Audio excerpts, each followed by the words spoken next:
Did we like that little extra photo page that I added on? I just realised as I was coughing that I was already on That's us. Yeah, so welcome everyone to another edition of the Part of the Pride and Aston Villa Women podcast. We absolutely love that we're here tonight. There's 5 of us. There's meant to be 6. Tracy's attempting to come in, so she might at some point because she's still asking for the link again. If anyone's able to, is anyone able to copy and paste that link for? Yeah, just gonna try. Por favor. Thank you. Right then, so we can't wait to get started because we've got a lot to talk about, haven't we, with that game against Leicester that unfortunately ended 0-0. Now, probably the best part of the match was probably the beginning, where Jordan, of course, was honoured, wasn't she, with her special shirt that had 193 on for her most WSL appearances. And the only thing missing, I think, was a screamer of a goal that I think she had, 2 or 3 chances to put that away. Didn't she? So, yeah, it would have been so perfect, wouldn't it? But let's do some introductions. Sophie, how are you? I'm good, thank you. Good, very cozy. How are you? Yeah, not too bad, thank you. Not too bad. Feels like I haven't stopped today, but we're here. We're good. Gary, how have you been? Not been too bad. Life was good. But it was frustrating, but life was good. I'm glad life is good. And Emma, lovely to see you again. How you doing? After my stressful morning, I'm plodding on. I'm all right.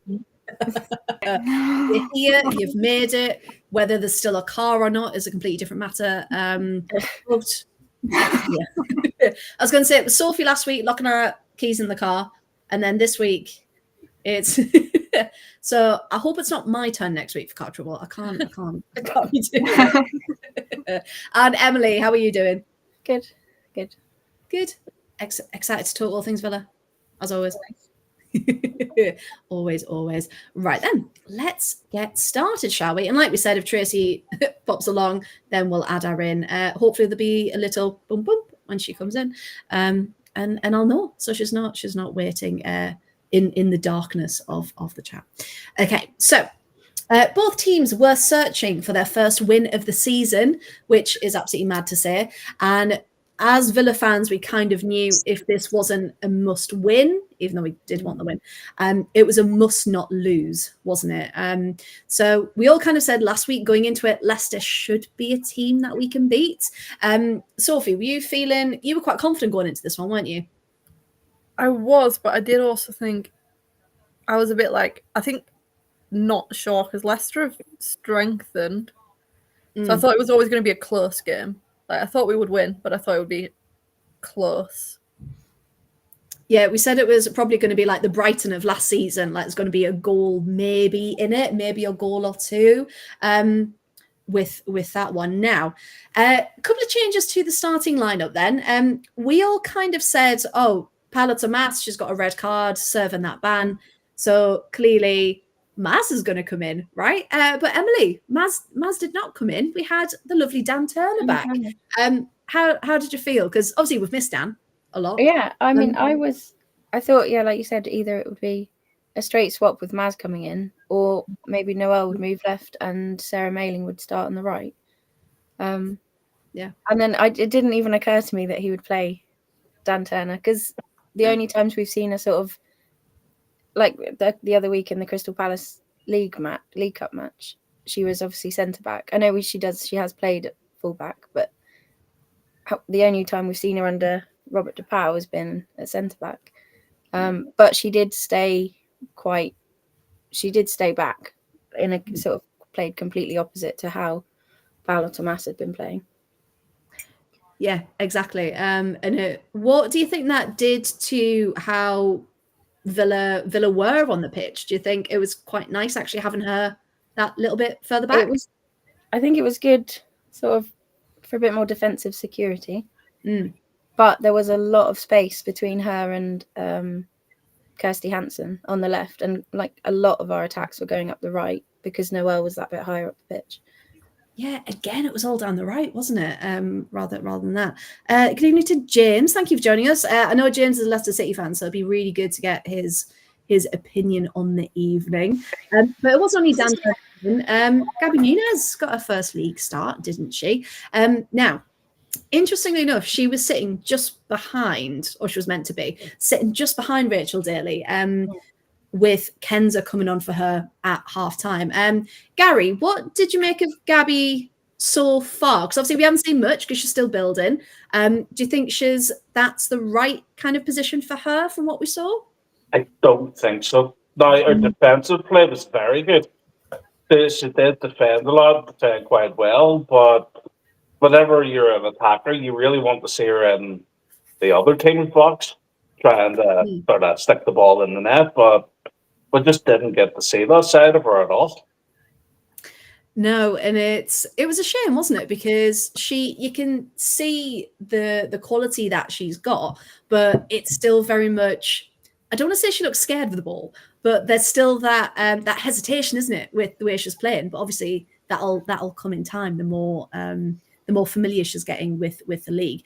Because for Brazil, I had to have a look back, but she's usually in the 9 where Rach is. So it'll be interesting to see what Robert does. Does he switch that up? Does he play them as a 2? But he quite likes that 1 up top, doesn't he?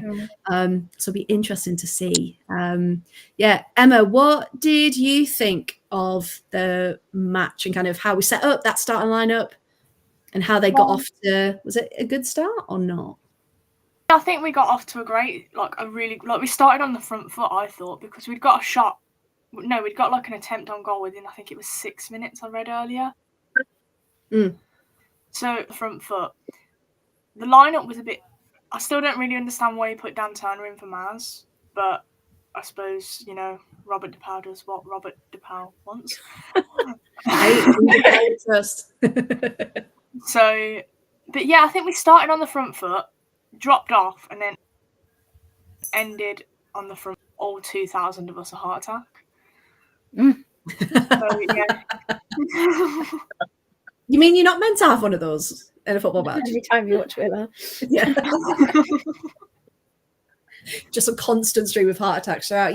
There was some moments. There was some definitely edge of seat moments throughout that match.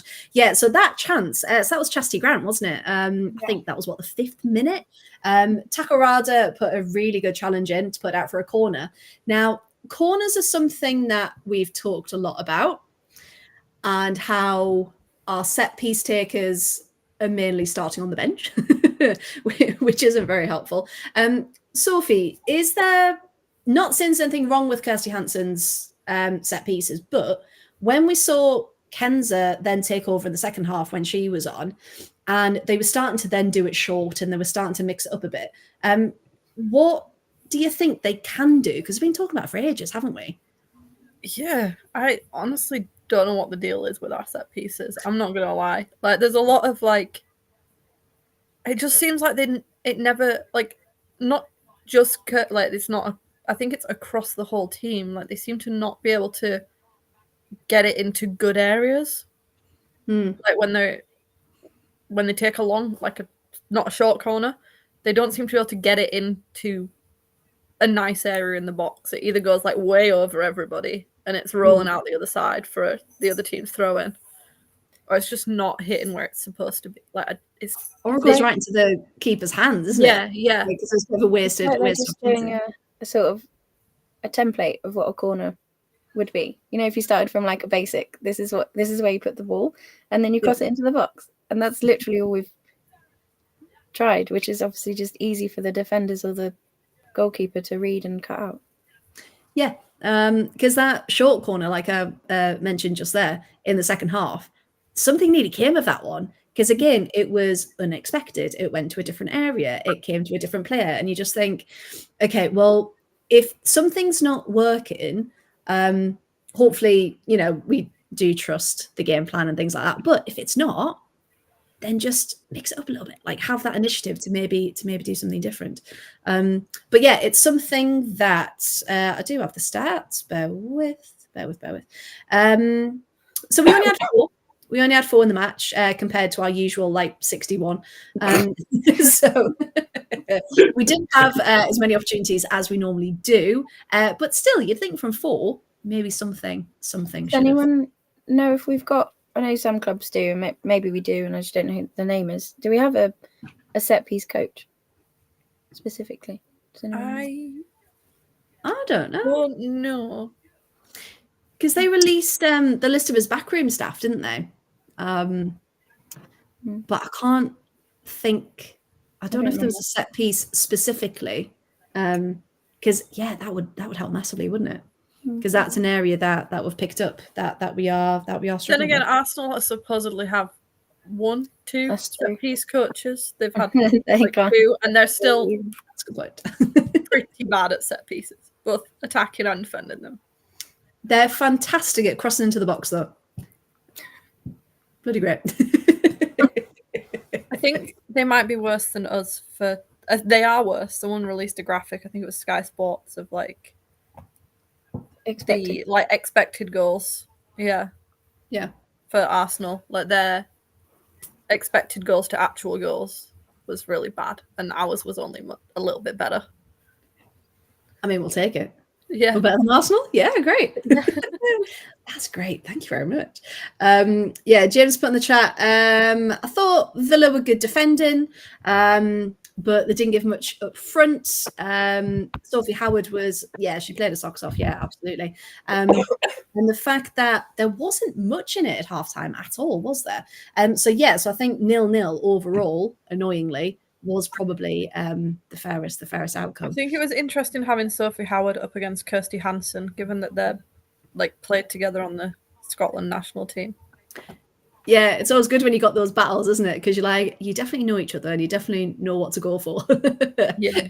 Weakness wise, absolutely. Now we've talked about a lot of chances coming down that right hand side. Why do we think? And again, Emma, I'm going to come to you for this very important question. If we've got Rich up top, and we've got Nunes, and we've got Hansen, like we've got all of these people that are creating so much, why just can't we? What do you think that block is? Because it's like we've said before, it's almost as if there's like a force field, isn't there, round the goal, stopping them from going in. But is it? I don't know what you saw from actually watching it there live. Is it positioning? They're just not getting up in the box with Chastity because she's coming right down that wing, isn't she? I was watching the highlights earlier, and I did start watching the match again, and it seems like we've got the same motive as last season.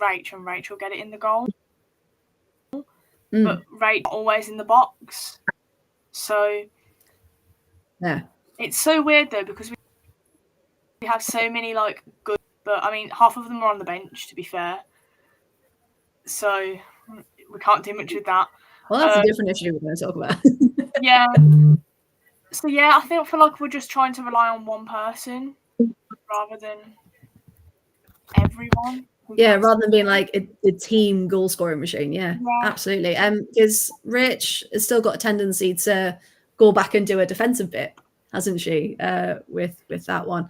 But yeah, it just seems like there's so many opportunities. And again, going back to the stats, we had 16 shots, only 4 were on target, compared to Leicester's 9 and 1.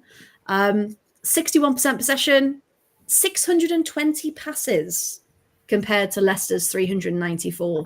Pass accuracy of 86%. So you look at the stats and you think, that should have been Villa's.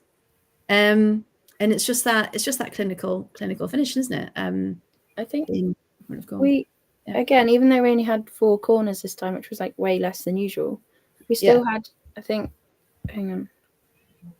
38 touches in the Leicester box, which is like would maybe just try to do too much. I think I sent you that video, didn't I? Of yes. A ridiculous compilation of a men's team just taking about 50 touches and then all within about 10 yards of the goal and just never taking a shot.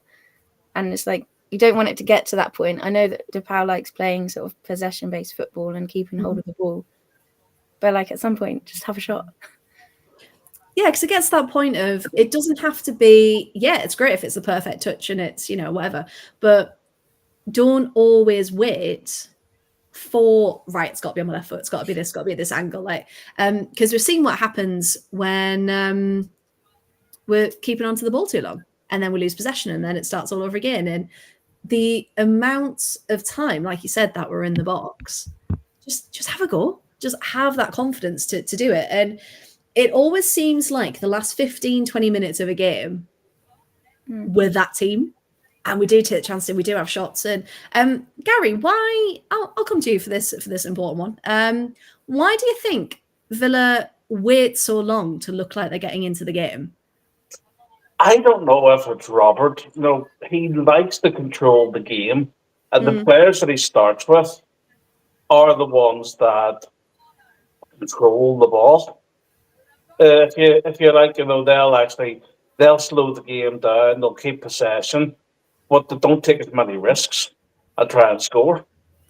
And then whenever we're really pushing, trying to get a goal, that's whenever you see the last half an hour where they're bringing on Leon and, you know, all the real attacking players to try and get that goal. And it's like, why don't you just start with the attacking players, try and get an early goal or two, and then bring on the players that can control the game and try and shut the game out?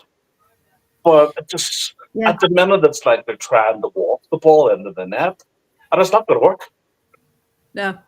The teams are far too good at defending, especially whenever you've got the ball in their box. Exactly, and that's what I was going to say. It almost as if, and again, I don't know if people in the chat and you guys as well, I don't know if you felt it as well, but the game that Leicester were playing in the first half, if Villa had started with their second half team, they would have been 3-4-0 up. I think so. Yeah, but considering, like you said, Gary, it was such a slow start after those first 10 minutes. It just seemed to like slow down and nothing much happened. And then I was going to ask what we needed to do at half time, but actually whatever Leicester did at half time and the chat that they had, they came out invigorated, and it was almost as if like, oh, we could lose this here for that one. And Leanne's put there as well, you know, Rich needs to stop coming so far down all the time, because when we break, no one's up there to get it in the net. Yeah, and we've said that a lot, haven't we? If she's going to be our focal point up top, we need her up there. As wonderful as she is getting the ball back, we do still need her up there. But that was the issue with the first half as well, though, you know, because Gabby was coming back so far and Rich was coming back so far that we didn't have anybody up there to do any damage anyway. No one was hanging back, were they? Whereas if Gabby's the number 9, let Gabby sit up front, let her be the poacher, because Rach is always going to come back. Rach has always been a fighter. You will find her in our own box. Yeah. Whereas you really need to keep somebody in the other team's half to sort of create a threat. You know, we've all seen what use a long ball can be, you know. Maybe it's not the prettiest game of football, but, you know, taking the men's team, whenever they won 1-0 a couple of weeks ago, that was just 3 short passes to the defender, long ball up, and he just glanced, he seen the net, he took a chance. That was literally like 3 or 4 touches, and the ball was in the net, and they won the game 1-0. You know, take a chance and still have a threat up there. Yeah, and that's exactly what we need to do, isn't it? Emily, what were you going to say? I was going to say it's because the team are doing well at playing the type of football he wants to play, like our possession stats and things. So even if you did leave Rach or Gabby higher up the pitch, you still have like faith in the rest of the team that they can still hold the ball and do that without the need for one of them to drop back. But also when like in person, you can hear Robert like constantly shouting and being like keeping the emphasis on keeping hold of the ball is quite obvious. Like in person, you can hear him giving out that kind of message to them whilst they're going, whilst they're playing. I think that was one of the issues last year, is we gave the ball up really cheap. We'd get hold of the ball and then lose it almost immediately. So it's good that we're keeping hold of it, but I think now we're almost the other way of keeping hold of it a bit too long. Like, I think there was a few times where people are trying to dribble it into the back of the net rather than shooting from like, and then by that time there's like 4 defenders around you. Like, wasn't there that stat in the week about Patsy and Lucy Parker having? It was the first time in a match that they'd had over 100. I can't remember if it was touches or pass completion or something. Yeah, it was. Which is Was it progressive great passes? Progressive passes, maybe? Was it? I can't remember. But it's great that it's, we have got that defensive foundation, but also, like, it's just showing how much we're passing it around at the back, between the back four and.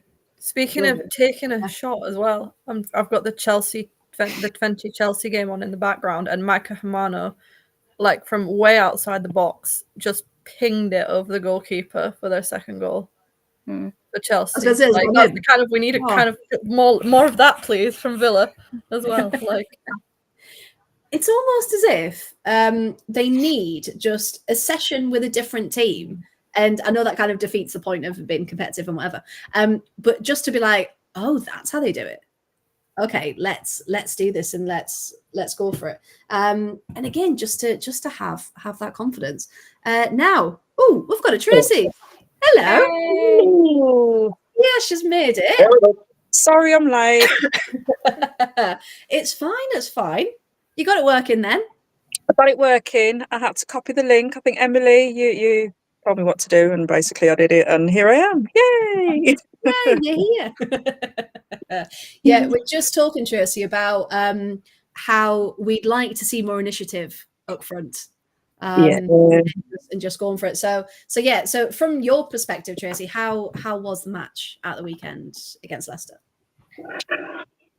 There was so much excitement, wasn't there? And there was so much anticipation after the Chelsea game. And it's been a bit of an anticlimax, hasn't it, since then? I still think there's a fire burning there, and that we're going to ignite that fire, and that we're going to start making waves. But yeah, it was a big disappointment, and we should have come away with 3 points on Sunday against Leicester. If there's any game that we should have come away with 3 points with so far, it was that game. A lot of, for me, too much falling over feet in the box and like just scrambling for the ball. And we just need to be so much more clinical in the box. Yeah, absolutely. Not just as well, Tracy, falling over feet in the box, but also like just in the middle of the field. There were so many times passes would get played into the midfield or in the midfield, and it'd be behind, like just behind their feet. So they'd like trip over it, have to sort the feet out, and then keep going, by which time the defenders have caught up. So you don't keep that momentum going. Exactly. Yeah. And we saw that momentum, didn't we? And it was really exciting when we saw it in the Chelsea game, and it was like, oh my god, this is a completely whole new different team, and like we're going to be amazing. And I still feel that there's hope there. I've read some ridiculous statements and comments online about sack to power, and he's no good for. Give the man a chance, for God's sake. Do you know what I mean? He's only been here what? 4 years. Exactly. Absolutely ridiculous. It'll click, it'll happen. I'm sure it will. But there was a massive disappointment for me on Sunday that we couldn't have come away with 3 points. Yeah, because I was at the Sunderland Newcastle derby, so refresh my phone, and I was like, oh, why is the score not refreshing? Because I genuinely thought there was an issue with it. I was like, that can't have finished 0-0. And it was such a disappointment because we all kind of said last week, didn't we, with predictions, this will be 3 points. This will be, one that we can definitely at least fight for, because I lost 2-0 to Crystal Palace, which are a really good team, but it, in comparison to where we think we are and where we should be, it should have been the 3 points. I mean, it's still a point. We'll take it, but both of us are looking for the first win. 5 games in last season, we had no points. So at least Exactly. So really, hey, improvement. Exactly. Yeah, exactly. And I know it's no. I'm not trying to make excuses for why we didn't win on Sunday, but Leicester were dirty. Some of their players were proper dirty. Do you know what I mean? And it's like they feared us, and they were trying to do us whatever they could do to stop us, and it worked. Yeah. there were Because- definitely some interesting Yeah. refereeing decisions as well. Definitely. Oh, the referee. Yeah, so fouls, we had 16 fouls. Leicester had 11. There were 5 yellow cards given out in the match. So yeah, it was, but it's always a bit feisty with Leicester, isn't it? Was it? I'm getting my games muddled up. Was it on the weekend when the linesman on the far side had given it offside and the ref just didn't notice and carried on playing? Yeah, I it was. think Yeah, it it was. was We a were just like, while. hello. Yeah. So, excuse me. He's got a big neon flag. Like, how can you? Exactly. Yeah. And to be in, like, they're meant to be in communication with each other as well, aren't they? So I don't understand again. Well, they have the little in-ear pieces, like the little headphone sets. Yeah, they're meant to. It's just it's baffling. It really is. But speaking of yellow cards, we were talking about last time about how Missy Kearns needs to be more physical, and she gets a yellow card for a physical challenge. So good on her. Taking one for the team there, is what we like to see. However, Leicester tried to suss us out, didn't they? And they knew where they can attack. They can attack on the counter. So actually, Emily, I'll come to you for this one. Should and could Leicester have got much more from the match? Because they look quite dangerous on the counter, didn't they? I think, especially second half, well, I'm not sure what minute she came on, but after they brought Deanne Rose on, she had a really good game. Second half. She was causing quite a few problems, or going toe to toe with Dan Turner down that side. Yeah. So yeah, they definitely looked more attacking second half. So again, like same as us really, if they'd have started that way, then they could maybe have got something. I think they didn't really trouble Sabs in goal. No. She didn't have many big saves to make. I think she made a couple of. Can we talk about Sabs' tackle, please? One save, I can't remember. Oh god, Like, I feel like. Yeah, go on. Sorry, go on, Freya. No, it's fine. No, I was just going to say, I was so glad she timed that perfectly, because with that ref, I was like, oh no, he's going to give it. He's going to send her off. But yeah, it just perfect timing. I was like, oh, thank God for that. She did get a yellow though, didn't she? For it. But it was, oh no, she didn't. She didn't get a yellow for that one. What did she get a yellow for? Did she get a yellow this match? She did, didn't she? I can't remember. There's just too many yellows. But yeah, no, that tackle was brilliant. It was what, sorry? I said I don't think she did she? Now, again, like these games are just coming together now. Yeah, because we think it was Descent last time, wasn't it? But no, but I do have to say that tackle kind of, my heart was in my mouth watching for that one. Yeah, Noelle got a yellow. There we go. That shouldn't have been a yellow. That was a bit soft. I did want to ask though, was it the same ref that we had at Brighton? Was it the same guy? I don't think so. No, different guy. No, I don't think. This guy looked. Well, I'd doubt very much he's watching it, but he looked, like the SpongeBob meme. Like muscly SpongeBob. That's fantastic. I was actually shouting the refs on steroids. I don't know how appropriate that was, but it really did look like it was on steroids. And that, this is another thing as well that really annoys me, and I've noticed this with the last few refs that we've had. It's like any form of physicality, and the ball is gotten off a player through them being physical. It's like they stop the game and they give a free kick, and it's like, what are you doing? Like they've fairly got that ball off the other player, regardless of whether it's us getting the ball off the other team or whether it's them getting the ball off us. It's like, you do not have to stop the game all the time just because somebody has been physical and they've been able to get the ball off someone. Do you know what I mean? And it's like, Yeah, it's really frustrating. it's almost as if women's football isn't allowed to be physical. Exactly. That's exactly what was going through my mind. That's what they're thinking. They're thinking, oh, ladies are being a bit too physical here. Let's stop the game and, come on, act like ladies. They would absolutely hate my football coach then. It's so frustrating though, and it's so annoying because you know that if you watched a men's football match, there's so much more that goes on. There can be so much more physical, and the game's not stopped. But any little bit of physicality, and they're pulling up the game, and it's like, oh, just let the game run for God's sake. Yeah, I do think in the men's game, like, a little bit of contact and they're like rolling around. In the women's game, they've got like blood pouring from the forehead, and they're like, "Cool, Stitch, like tape me up, get me back on." Yeah, exactly. Like if you're hurt in the women's game, you know about it. Like that's the thing. Yeah, but yeah, you're absolutely right, Tracy. Like there needs to be, like we always say all the time, the standard needs to be better. They need to be full time. They need to be, the right. The right, what do I want? Level. It's not the word I want, but I'm on. Standard. Hey, there we go. The right standard for the league. But that needs investment, doesn't it? Because we can't keep having these conversations of, it was a ref again, because the refs ultimately can make or break games, can't they? Also, I think some of our better refs are currently out at the under-17s or under-19s World Cup as well. Yes. Yeah, there's a few referee names that I recognise that were like, oh yeah, they're out in the Dominican Republic. I think Abigail Byrne's gone out, I think. Yeah. She's out there at the minute.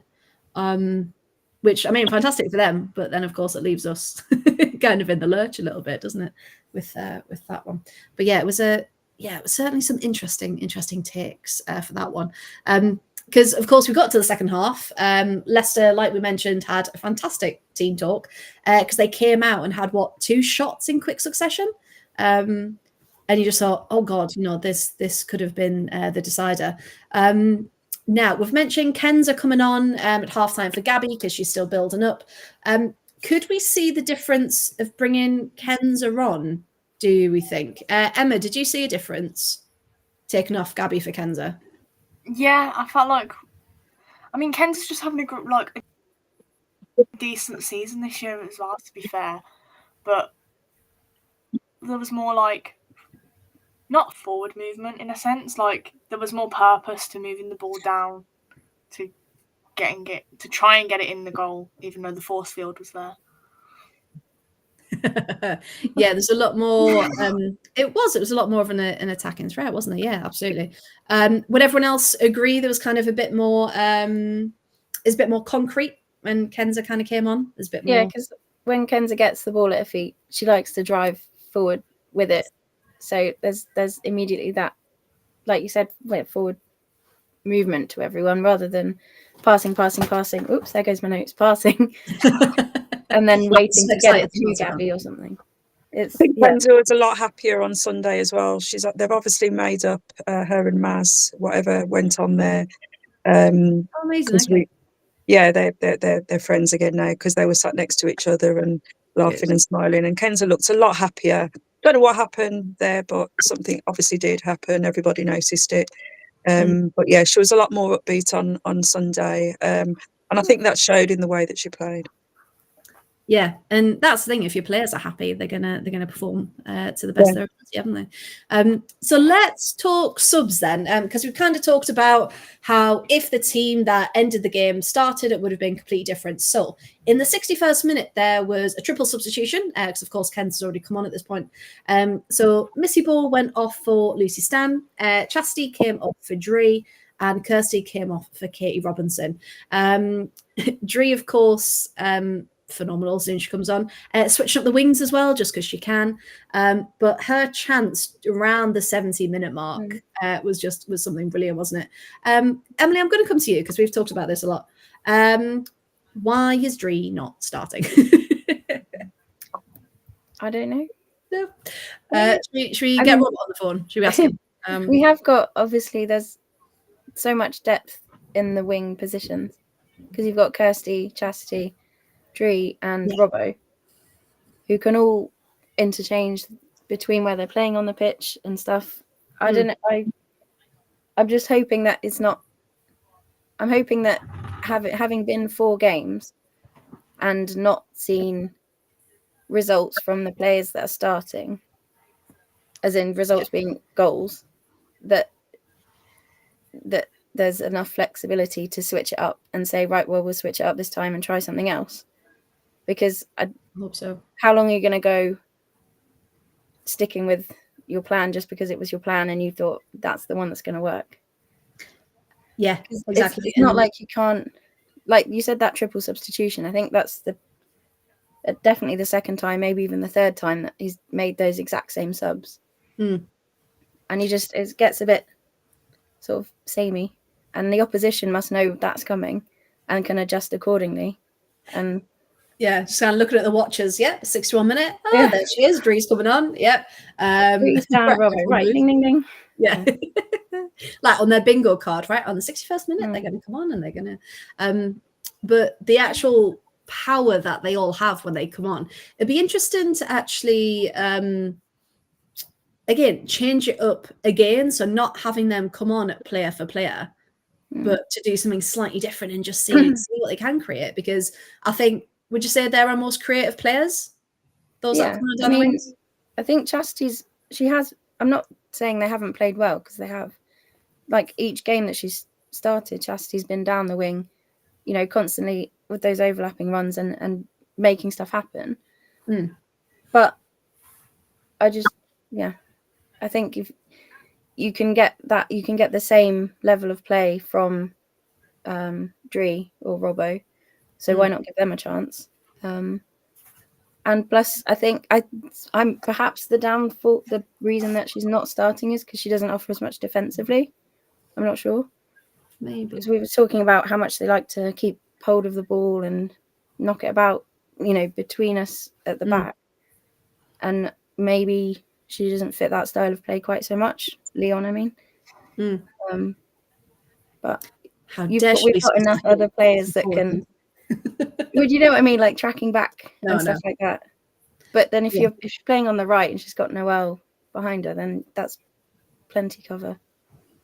Well, that's the thing, isn't it? It's how they all kind of play together, because they'll know, hopefully by now, like, right, I know where Noelle's going to be. So I know I need to hover around this area and then I can move forward and back from there.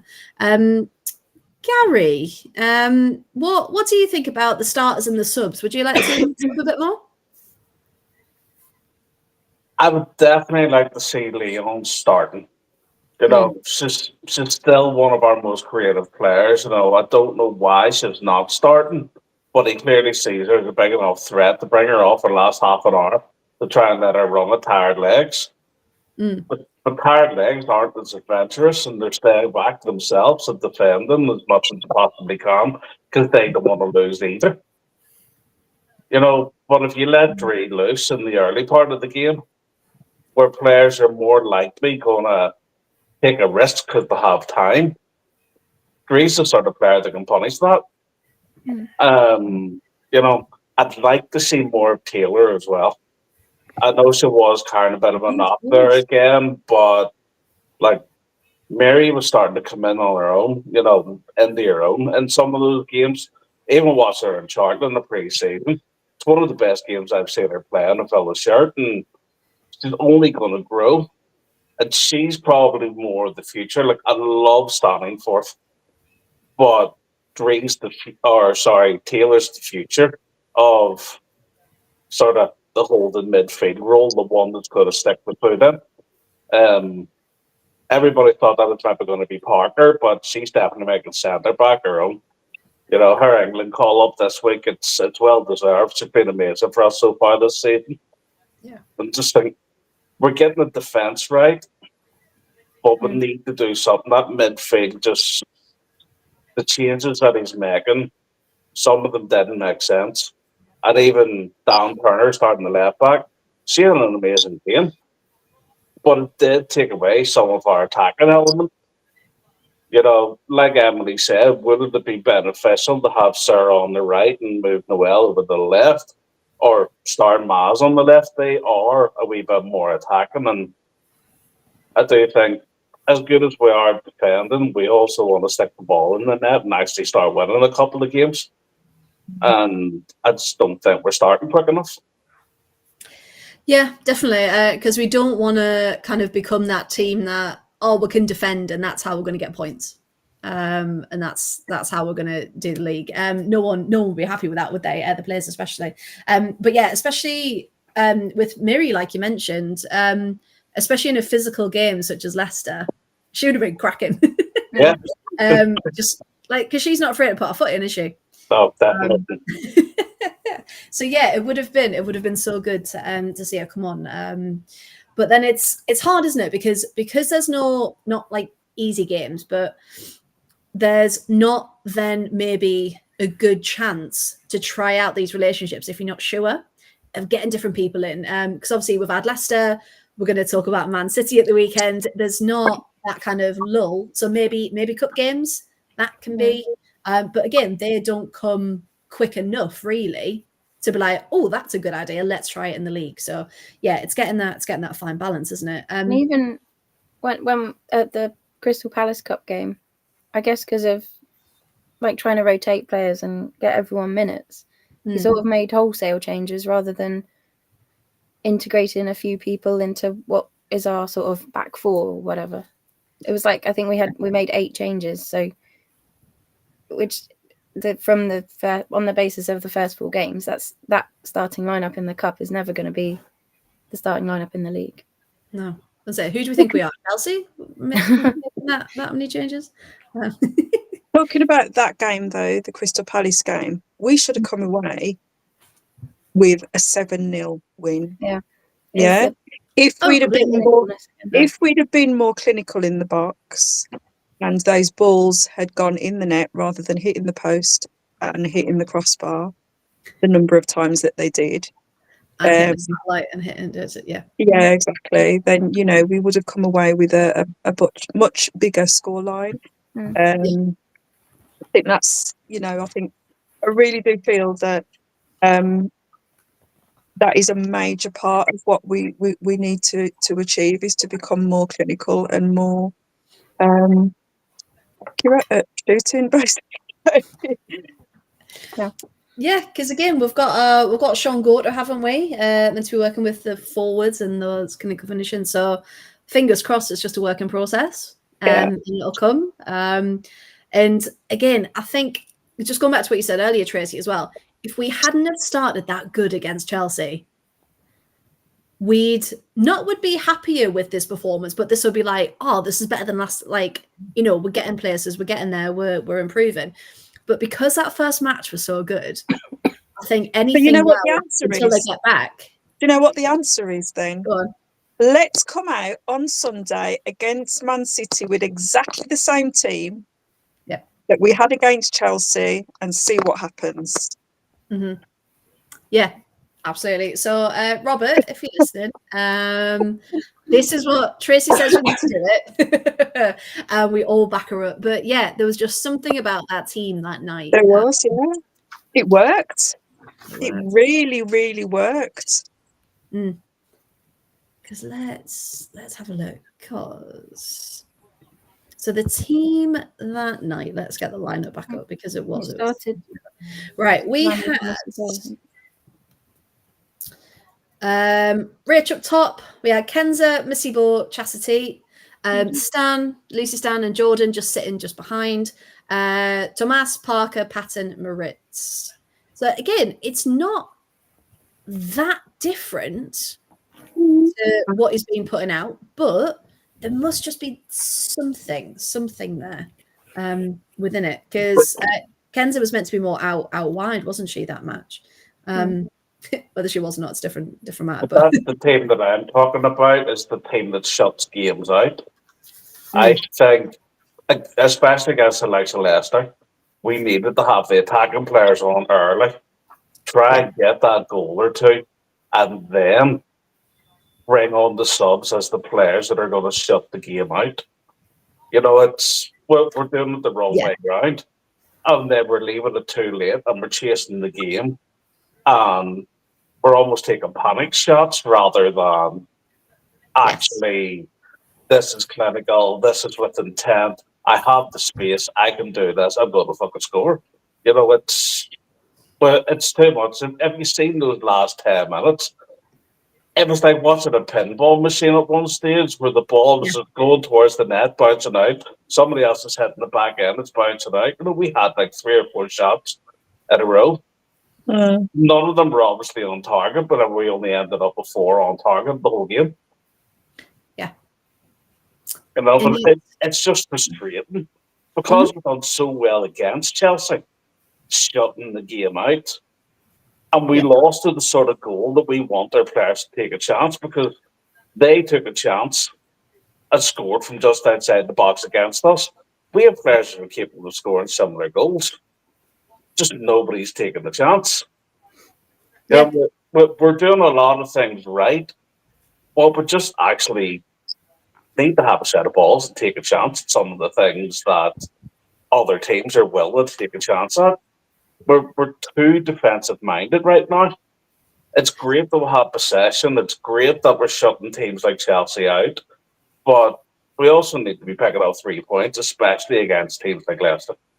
I know what you mean, Gary, because there was a couple of times, I can't remember who the players were, but there were a couple of times on Sunday where it was like, why didn't they shoot? Why did they pass the ball across the box? Yeah. To the other player. When it was set up for them to shoot and possibly score. I can't remember who it was, but it happened a couple of times, and it's so frustrating when that happens. And it's like you says, Gary, just take that chance. Just just go for it. Have a little bit more faith in yourself. Given how bad we are at set pieces, we had a free kick on the right-hand side of the box, and they brought the right-footed player across, they crossed the ball towards the back post. Kirsty Hansen was standing there as a left-footed player. They just couldn't pick a pot shot. You know, take these chances rather than... they need to. We're wasting the set piece anyway. There But was if you get one. a shot, you get it on target, and the keeper maybe punches it out, it could still land at one of our players' feet. You know, it could still create that chance that the free kick didn't. Because we're generally sticking the ball straight into the keeper's hands. Yeah. Yeah, no, absolutely. And it just makes you wonder, kind of, and we mentioned it earlier, I think, as well. It's that placement of the ball. So it's from those set pieces, you know, where do you actually know where you're putting it in the box? Is there a plan? Or is it, right, I'm going to kick and hope. Kick and hope and dream and hope for the best.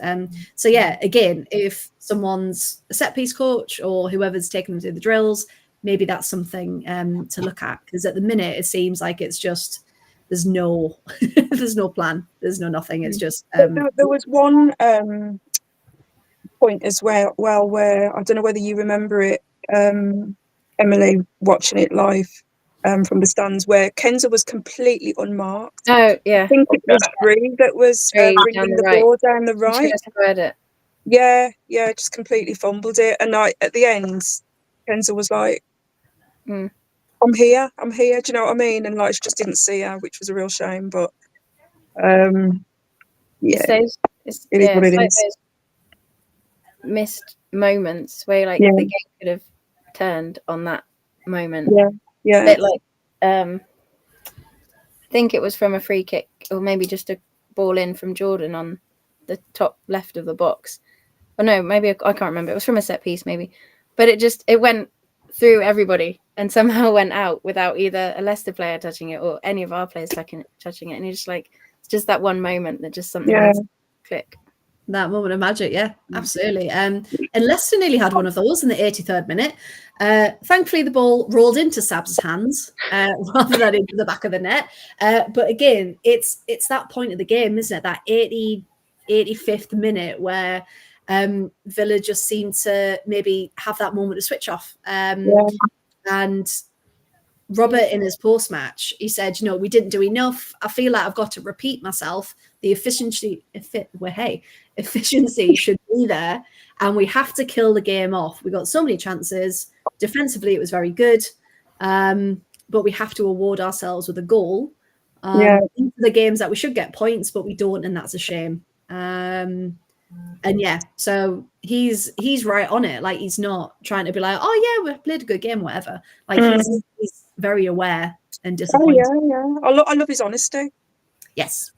All right. Yeah, me too. Did anyone else catch that in his pre-match press conference, he was chatting about Georgia Mullet, and he said, like, oh, she's like a mini Haaland, both in the way she plays football and in the way her face looks as well.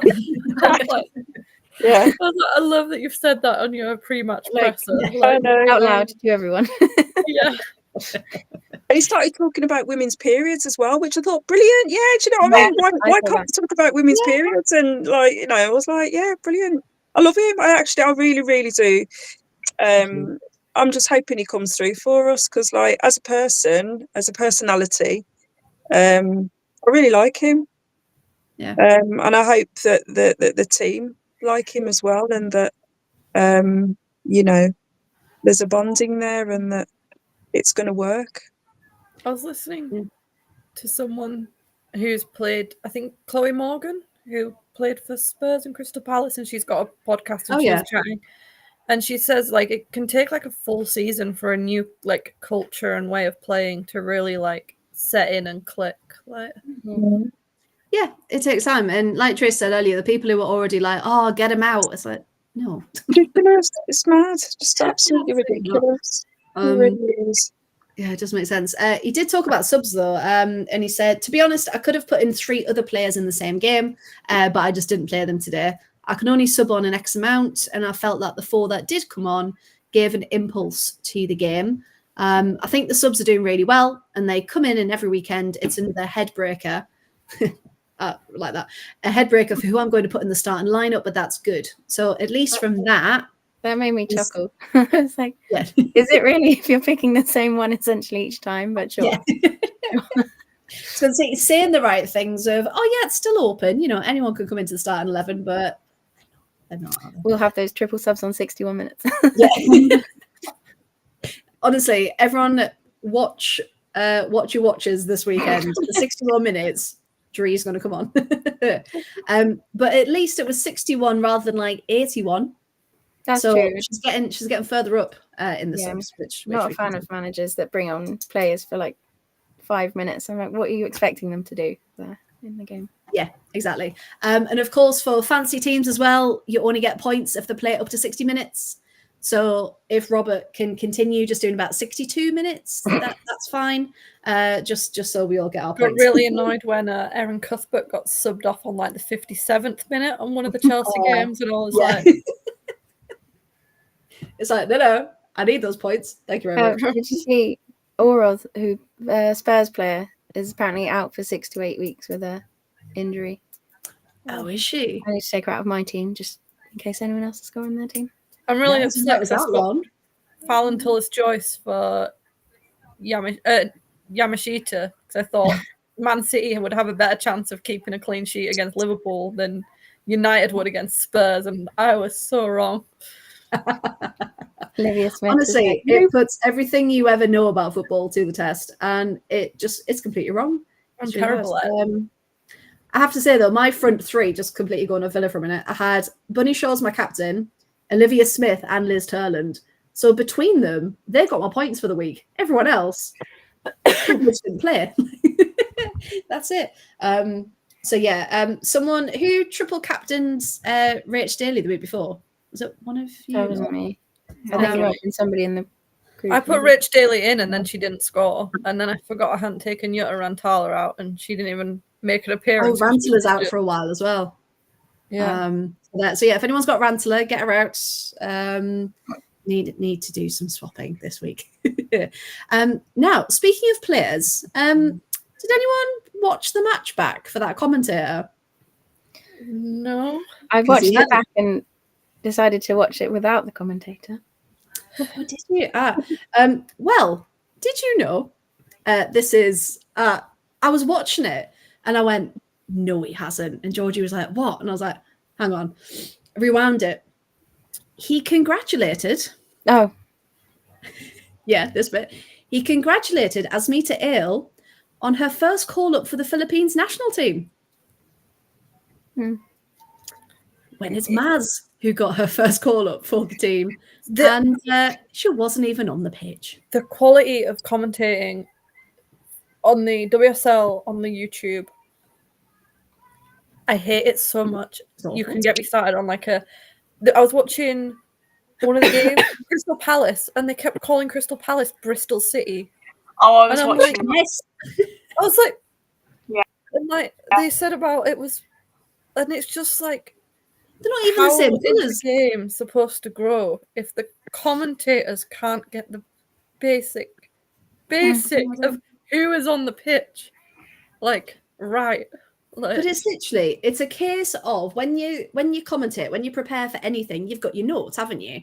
And you go, right, I'm going to talk about these are the teams, these are the players, these are the numbers. Here's a fun fact about that. I don't know if anyone follows Michael McCann, but his notes are incredible. I absolutely love it. And you just think that's what you need, okay? Not someone going, I think I know the team. Yeah, it's fine. But yeah, the fact that he was so confident, he was like, oh, she's done so well. Congratulations on her maiden call up. It was a good 5 minutes before he corrected himself and went, oh, do apologise. Maz Pacheco, that was meant to be for. Maz Pacheco. And also another one, Asmita is Nepalese, not Filipino. So just completely the wrong nationality as well.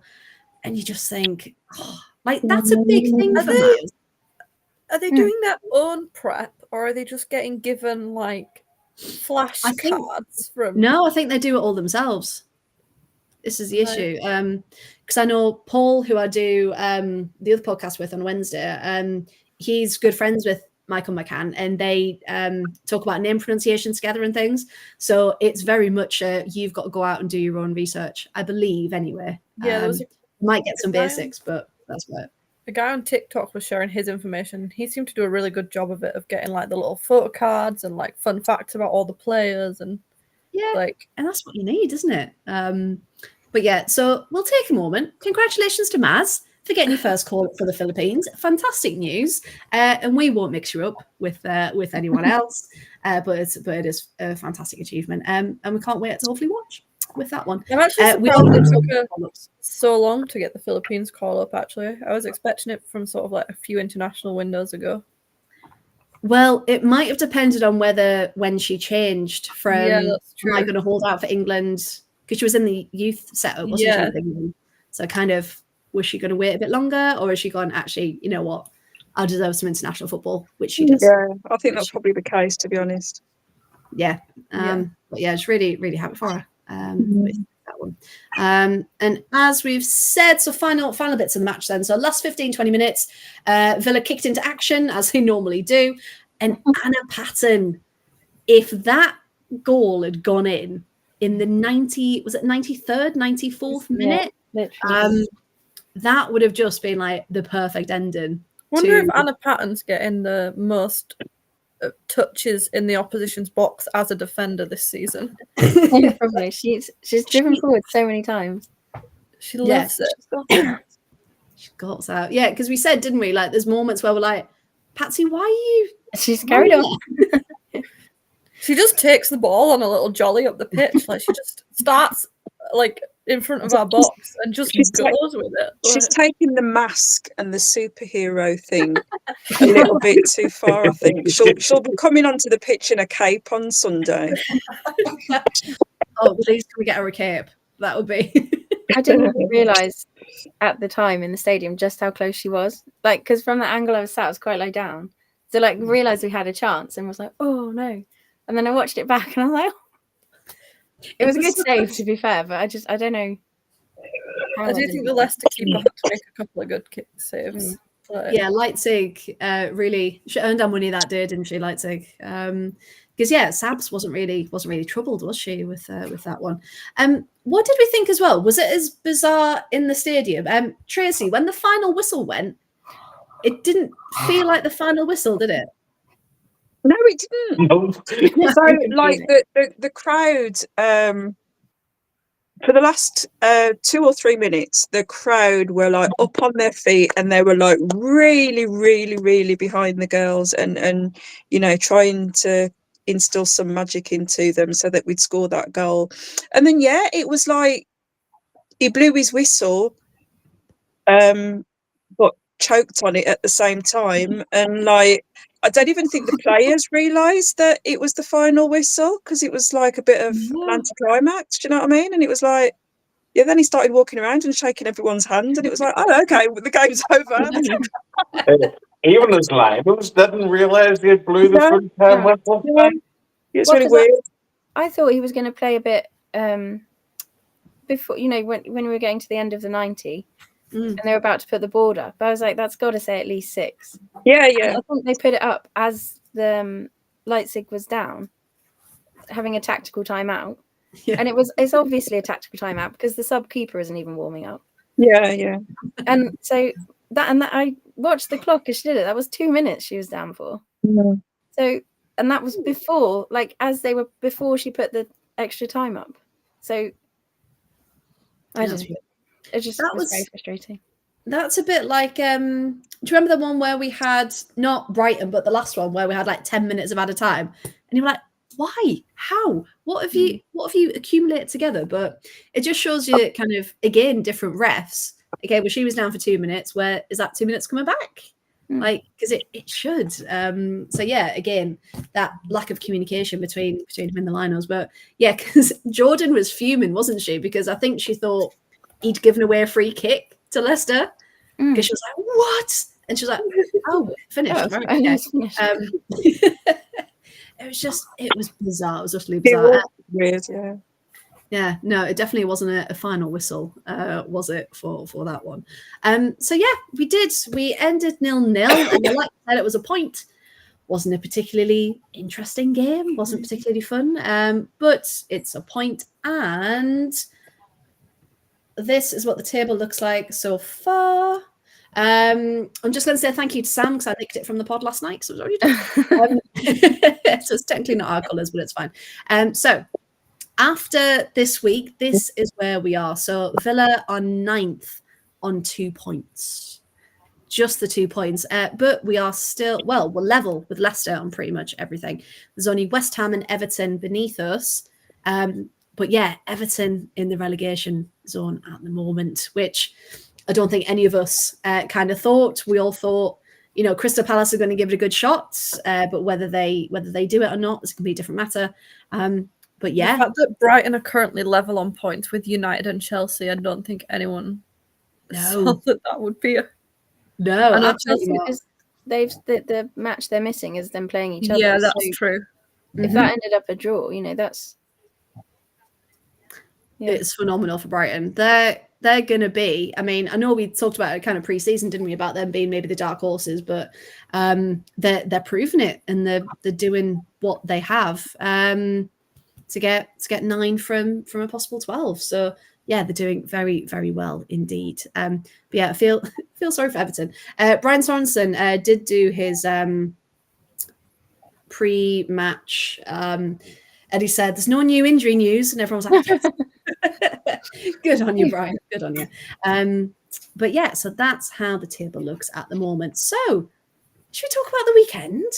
Now, we are traveling, aren't we? We're going to Manchester City. Yay. Although, last time we went, we had a good match, and Dan Turner got goal of the season, didn't she? We do like playing City, don't we? We do. I We like City away. Love the City games, and I'm gutted I can't go to this one. I love Joey Stadium. I love it. Is that how you pronounce it? Nice stadium. Is it Joey? Joy? Joey? I think I've heard the commenters saying Joy, but who knows? Yeah, I think Gareth Taylor, when I was at his press conference, and he said it about 10 times, really weirdly, it was always the Joy Stadium. Yeah, I think Joy. I do like that they no longer do the free drinks, which is sad. Shocking. It doesn't bring any joy. No. I think they do. No, I think if you're a season ticket holder, you can still get your free cold drinks, which I makes sense. Like, it's a little perk for being a season ticket holder. Exactly. Yeah, a free drink. Buy a season ticket, get a free drink. Why not? Why not? It keeps Have you you coming seen back. For that one. on the subject of drinks in stadiums this season? They're trialing 2 of the Yes. championship teams having alcoholic drinks being allowed pitch side. Oh, Yeah, saw that. Yeah. They're seeing if we can be trusted, women's football fans can be trusted to have alcohol. Yeah, because what did she say? It was something along the lines of, we want our fans to have the freedom to choose, but to then be responsible with it or something like that. But I think we're a completely different crowd, aren't we? So I think Yeah. a few drinks is all right. We're not going to... yeah. Some Violent. people take it to different levels, but yeah. Yeah, some people who we won't mention. Yeah, but the good ones amongst us, we won't take it too far. But it's a trial. We'll see how they do.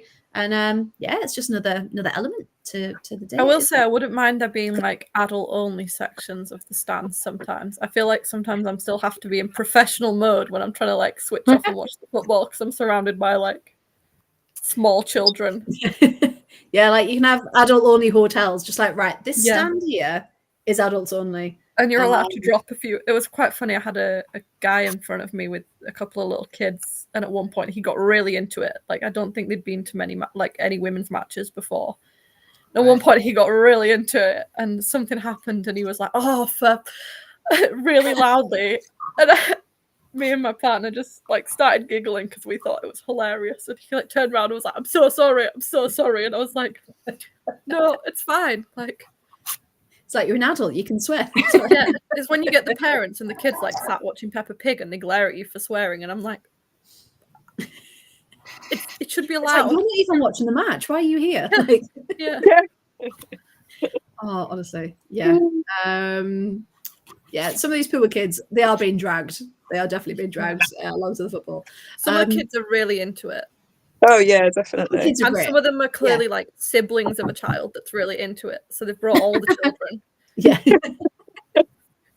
We'll have I feel like out. There's the iPad for you. We're gonna go cheer over here. Yeah, absolutely. Yeah, it's a good mix, isn't it? but they did a moment's silence at a really odd time pre-match. Mhm. And I didn't realize it was a moment's silence. And I just like looked up and went, it's gone really quiet. Like, Yeah, I Yeah, accidentally walked through I it. didn't catch who I it was. thought Was it Gary Shaw? Was it someone I don't know? No, who it was. I can't. It was the remember. kick it out person. Oh, Oh, okay. I can't remember. I thought the stadium Oh, announcer was going to say yes. when it was finished, but she didn't say Yeah. anything, and then the music just started again, and it was very weird. And but again, it was I like accidentally very talked something and then- pre-match. It was like 7 minutes before kickoff or something like. well, I stood there in silence, but I didn't know why I was silent. So, but I did the right thing and observed it. So well done. yeah. I once got the giggles during a minute's silence, and that was the worst thing ever. That sounds like you. Yeah. Yeah. What you need to do. No, it is. It's the worst though when you're not meant to laugh and you've got the giggles. And you're like, you're not meant to be laughing. yeah, But then it's that makes it worse because you're trying so hard not to. yeah. And then I passed it on to the person next to me as well, and I was like, oh my god. Oh no, it's catching. It's catching. Well, hopefully, yeah, hopefully there's no minute silence at the weekend and we can all just kind of have a moment and be fine. I'm looking after children, so I'm not there at that game.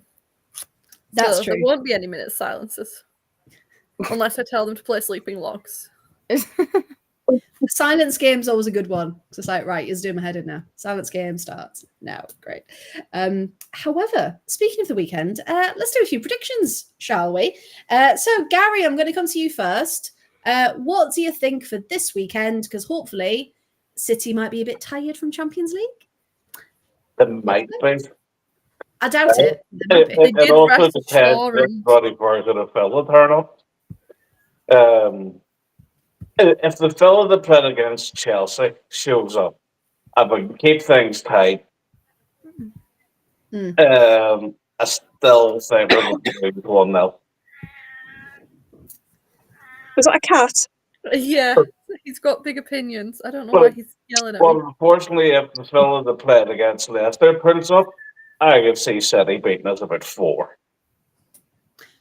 Okay, so you're going for a loss regardless. It's just which winner turns up. I just think the Gary form Vee, that City are optimistic in as and the ever. form that we're in, like usually I'm quite optimistic, but I have to also be realistic.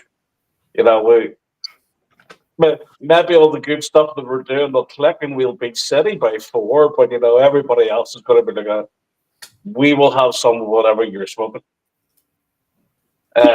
So clearly, I do think realistically it's going to be a City win.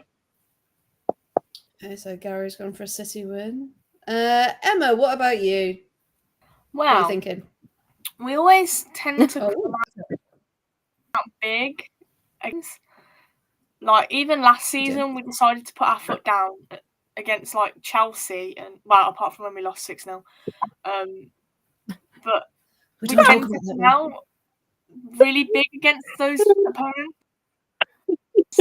So I'm going to be realistic and go for a draw. Oh, we're gonna go for a draw. Mm. I like it. I like it. Sophie, what are you thinking?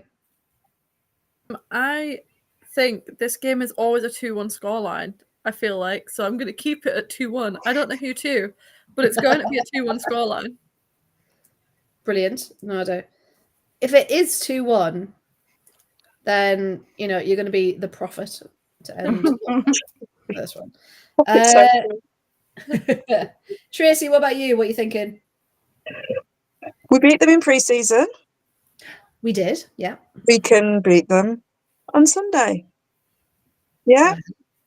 Okay. I'm going for 1-0 again, because we beat them 1-0 in pre-season, didn't we? Yeah. I feel We're like gonna out of be- the top we're 4 gonna- teams, we've beaten Man City the most. Yeah. So 1-0. odds are we can do it again. Yeah. Emily, what are you thinking? I agree with Tracy. Well, I think it's going to go all the way to the wire and be 1-0, but I don't know which way. Okay, so 1-0. I'm Question. hoping. I think our defense can have a good enough game to keep out their attack. I think they're capable of that. It's just, yeah. I don't want it to be a 1-0 game. I don't want to sit there until the 90th minute and just be like not able to watch because we're waiting for a winner one way or the other. But I think that's what it's going to be. Well, I don't know. Okay. And they did. They didn't have it all their own way against Bolton in midweek. I know it wasn't. It's probably going to be a slightly different starting lineup, but Yeah. No. It they've definitely shown felt that like, they can. They are vulnerable. it They're definitely vulnerable. felt like for midweek they rotated more than I would expect them to, considering that's Champions League. Feels like they were resting some of their Yeah, they cut it a bit close, didn't they? starting players for this weekend. Yeah. It also felt like he probably wasn't going to start Jill, etc. But then when they were losing, he was like, "Oh, right, okay." So then he brought everyone on, didn't he? And then they ended up with a win. What are you going for? I might go 1-1. I'm gonna go 1-1 because as much as I'd love Sabs to get a clean sheet, I just think they've got too much attacking talent. Yeah, either a 1-1 or a 2-1. But I think it's gonna be tight. like Lucy Parker did so good against Ramirez. I feel like Bunny Shaw and Ramirez are quite similar in the way they just like shrug defenders off. Apart from the height difference. So if Lucy Parker can do that against Bunny Shaw, that'll be good. Yeah, we can say. And again, as long as they turn up and they fight, we have got a good team, and we can do it. We can get something. So And that's exactly it. If they turn up like they did when it was Chelsea, because they were playing Chelsea, if they turn up and with the mentality, right, we're playing Man City, they're at the top of the league, we really need to turn up and we really need to turn it on. Yeah. then we've got a chance of winning. We have, yeah. And imagine if we win. First win against City. It's win of the perfectly league. set up, isn't it? It's the what? Sorry, It's perfectly set up to get our first win against the team that's top of the league. Yeah. that would be perfect. Yeah. So all the Villa players that are listening right now, that's it. That's what we're predicting. We're predicting a Villa win, a complete Villa domination, and it's that's what we're going to do. That's what we're going to predict. I just want Bonnie Shaw to fall over so we can all sing Bonnie Shaw, she's always on the floor. Na, na, na, na, na, na, na, na, na. I know, just thinking about it, it's like, do I keep her as captain of my fantasy team, or do I hope she doesn't score that many? Because this is the vital thing now. It's head over heart versus who's going to get you the most points for this weekend. But yeah, we all hope for a Villa win. So the last thing I just want to talk about then, all of our internationals that we've now got that have popped up out of I don't want to say seemingly nowhere, but it feels like we've got a lot more than we have had previously. So, as we said earlier, Maz has her first call up for the Philippines, which is phenomenal. We've got Dree and Sabs have both been called up for the Canadian team. They've also announced, haven't they, Emily, their new kind of management, haven't they, their backroom staff? They're they're carrying on with Andy Spence in sort of an temporary role, and then they've brought in some more ex-players to sort of liaise between staff and players. I'm not even sure, but Diana Matheson's coming back into the team fold, which is good to see. She's very good, yeah. So hopefully Canada football are on the mend after the Olympics debacle. I think they're only playing one match. I haven't seen anywhere a second match announced. I think is it Spain? They're playing Spain, yeah. In Spain, yeah. Yeah, I've only seen the one. Strongest squad, basically, apart from Aitana. So, yeah, exactly. With that one, so yeah, just the one, which seems a bit of a waste, doesn't it? Getting together for just the one match. But they're for Canada. Kirsty Hansen, of course, been called up for Scotland. It was announced today. Kenza has been called up for France. Because I was looking, I was like, who am I missing on this list? Just because all the lists were delayed. Noelle, of course, called up for Switzerland. Anna Patton has been called up for the Republic of Ireland. Chastity has been called up for the Netherlands. And Lucy Parker, of course, for England seniors. Couldn't find anything for New Zealand. no, I don't know if they've announced anything. I don't think they've announced anything. But also, Annalie also hasn't been playing. Gabby hasn't been selected for Brazil. Oh, yeah. Annalie, is she not still carrying a knock? Well, that's what I'm thinking, even if they announced it. Maybe be going back into sort of pitch training, but individual. Yeah. That was last week, so I guess this week. Maybe. Yeah, I think so. You mentioned Dree. Dree, yeah. You did, Yeah. Dree and Sabs for our Canadian duo. So we've got Chastity for the Netherlands. Gabby hasn't been called up for Brazil, of course, because she's still building back. But of course, we've got loads of England youth players as well. So we've got Missy Bill Kearns, Katie Robinson, and Freya Gregory have all been called up for the under-23s. And Ruby Ray Tucker and Sophia Pua have been called up for the under-19s as well. So yeah, we've got some. We've also there's a couple more academy players, I think, aren't there, for the under-19s as well. Yeah, Round and Mia Sorrentino. Oh, and then Rachel Maltby's currently with the under-17s at the World Cup. of course, yeah. The under-17s is a weird one because they've got the World Cup, but then they also had qualifiers for next year's tournament at the same time. 2 squads. Yes, they have 2 under-17 squads on the run at the minute. Oh, okay.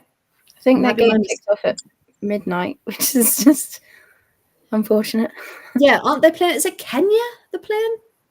I want to say. I think so. Maybe. So if anyone's up that late and they want to give the youngsters a shout, then the game's on for that one.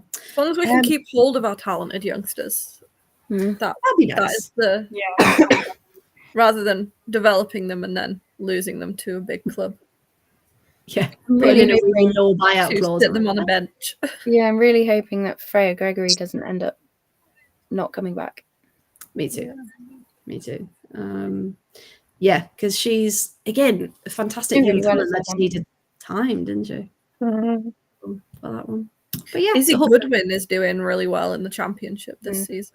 phenomenal. Yeah, absolutely. I can see a WSL team coming in for her very, very soon. Another season maybe, and then bring her back up. But yeah, brilliant. Because she was called up to the unders as well, wasn't she, Izzy Goodwin?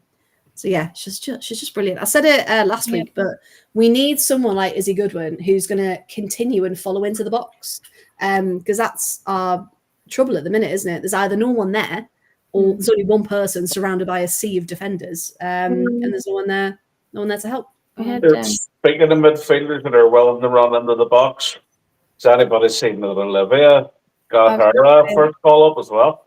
Yes. I know Yeah, obviously she she's did, away from the Rangers, but like that move's done her the world of good, and we definitely shouldn't have let her go.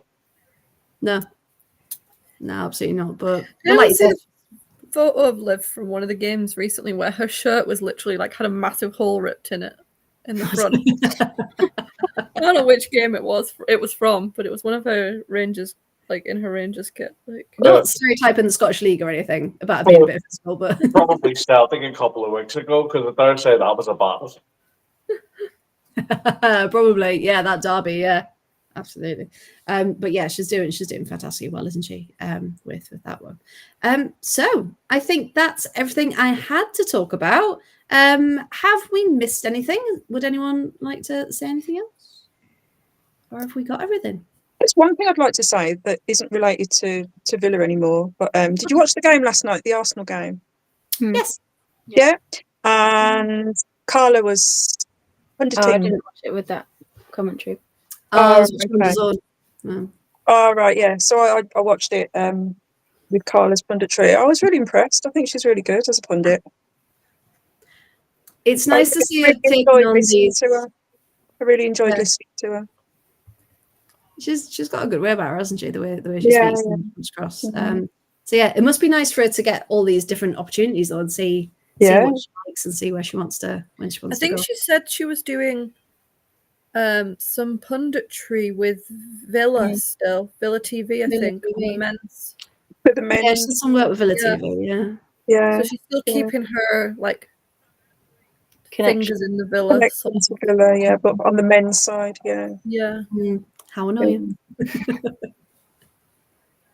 I know. But no, I thought she was really good. I really enjoyed watching the match and listening to her. There we go. We'll send her our regards. That she's doing really well.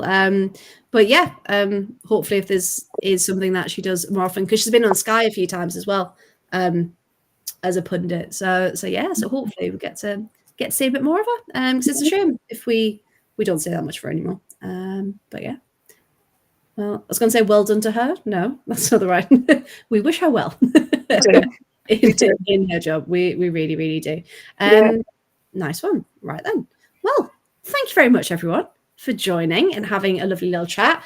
So we pretty much, nearly all of us, sorry, Sophie, will be going away to City at the weekend. We cannot wait. But yeah, thank you to everyone for watching, listening. Remember to like and subscribe if you haven't already. And I'm going to be really clever and put a little video up that I've done for all of our things where you can find us on socials. So no, I was just looking before because when I put our this one up, it's got all of our little pictures, but I love you, but I don't want our little faces on. So there you go. They've gone. There we go. Perfect. Right. So how rude. We will say goodbye. But yeah, thank you to everyone for watching, listening. And we've even got a thank you, everyone. Enjoyed that way. There we go. So yes, remember to like and subscribe, and we'll be back next week. Next Thursday. Not Wednesday. Next Thursday. Do you stay with 5 points? Yep. I've changed my mind. We're gonna win. Yeah. Hey, there we go. We've got the power, we've got the confidence with us, and hopefully we'll bring back a Villa win for the pod. So thank you everyone, and we'll see you next week. Thank you.